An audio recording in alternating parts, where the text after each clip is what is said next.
Sumatera Selatan tanggap mengantisipasi wabah COVID-19. Beberapa kebijakan mulai dilakukan dengan berkoordinasi bersama DPRD Sumsel. Wakil Gubernur Sumsel Mawardi Yahya usai menghadiri sidang paripurna bersama DPRD Sumsel mengatakan, melalui Dinas Kesehatan dan Dinas Pendidikan Sumatera Selatan, Pemprov Sumsel akan melakukan rapat dengan DPRD Sumsel terkait kebijakan yang akan diambil setelah Presiden Joko Widodo mengeluarkan instruksi meliburkan semua kegiatan guna mengantisipasi penyebaran virus COVID-19.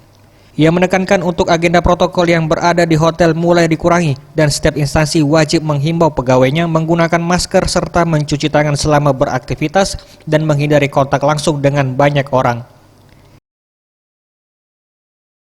Di Sumsel ini saya kira karena ya tentunya untuk hati-hati aja lah. Ya mungkin jabat tangan atau bagaimana ya dalam pertemuan-pertemuan tersebut jangan sampaikan kontak langsung lah. Yaitu dalam hal mungkin ya fisik ya mungkin ya itu. Tim Liputan Sriwijaya TV.